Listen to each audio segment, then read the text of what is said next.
Spider-Man It's one of 2099. yours. This Now we're on one of is yours this finally. is.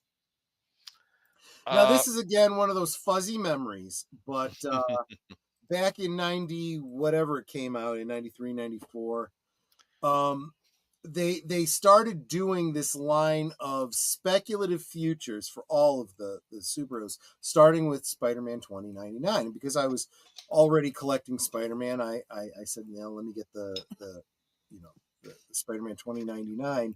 And honestly, the origin story, the first issue here, mhm. is of course the origin story, and it's very it's derivative, but it's a little bit tongue-in-cheek the way they do it. Hmm. So the original Spider-Man gets his powers because he's bitten by a A radio radioactive Spider-Man spider, while visiting a lab on a school trip. and Yes. it mutates him, right? Well, this I don't even remember what his alter ego was. Is caught up in a teleportation experiment, and he gets combined with the DNA of a spider, and he gains all these spider powers. And they even reference within the span of the comic that it's just like the Fly, the combined by a teleporter sort of thing. And I just thought it was great. But as I recall, he ends up it's 2099. So Peter isn't around anymore. But in a lot of ways, this is like, and we've been doing this, for the past 2 weeks, DC and Marvel kind of, rhyme, so to speak. Spider-Man 2029 would be kind of like Batman Beyond, right? Well, maybe it's better. I don't know because it was first, right? There were a bunch of these. They had Yes. Phantom 2040 predates Batman Beyond Yep. as well. That was a cartoon series which I really Mm-hmm. enjoyed. Is there a cyberpunk aspect to this Spider-Man There comic? is. Yeah, I There like is. that idea. I like So what mixing they like classic do is superheroes with like these they cyberpunk find a way, and stuff. it's not like, like an alternate universe or anything. This is supposed to be an alternate future of the actual Marvel universe. So Spider-Man was a superhero in the past, and now this guy just takes on the mantle, doesn't directly recreate his costume, but he's got the same power set. So he's like, just like those Spider-Man stories I hear from the history. So you got the flying cars and all this kind of stuff. A Like lot, Blade Runner, that sort of thing, right? Yeah. yeah. Okay. A lot of the Spider-Man rogue gallery kind of come back in, futuristic fashion. Right.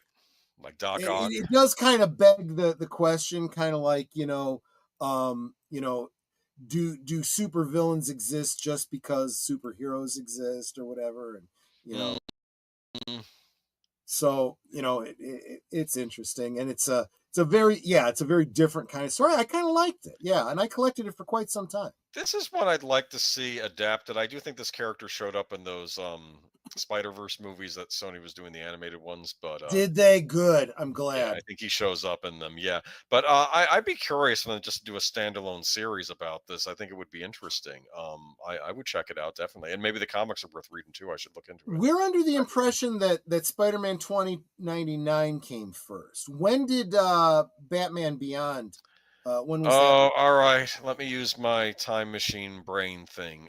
Batman Beyond Your time was machine brain called Google? no, my actually that's a good point. Let me do that That would instead. be the way to do it, I'm like yeah. Sylvester Stallone. Wouldn't it be great if there was a device where you could ask it any question and it would give you the answer? And the cabbie's like, "Are you tripping? You talk about the iPhone, right?" Batman Alexa, be when was Batman night. Beyond released? Batman Beyond premiered on January 10th, 1999. Yes, There you very go. good. So this predates Batman Beyond. There you Yeah. go. Batman Beyond, that'll be a topic for another night. There are things I loved about it and Sure. things not so much I liked about it, which I'll get into when we talk about it. I don't like the future being defined. In fact, I appreciate the fact that they say this is a possible future, not necessarily the future. I do Right. give Marvel props for doing that. Like they would do that with X-Men with like the Age of Apocalypse. This is a possible timeline, not the Yeah. X-Men timeline. This is if something else, like there's a parallel timeline now going on. Yeah. Kind of what they did with Dark Shadows, actually. Didn't they have two timelines going at one point? Yes, Dark they Shadows, did. That's yes, true. yes. But no, I mean this always looked interesting to me, and I don't know why it never got an animated series treatment. It seemed like it was ripe for it. So That would be cool. yeah, Yeah, absolutely. so yeah, I'll have to give it a look, and yeah, and And oh, again, this is probably one you could get in omnibus. omnibus format. editions, yeah, maybe the whole Mhm. thing. But it looks cool though, and I like that this guy was what was it? He's half Irish, half Mexican, isn't that right? Is that right? I'd Yes, forgotten that, yes. but yeah. All right, but moving along.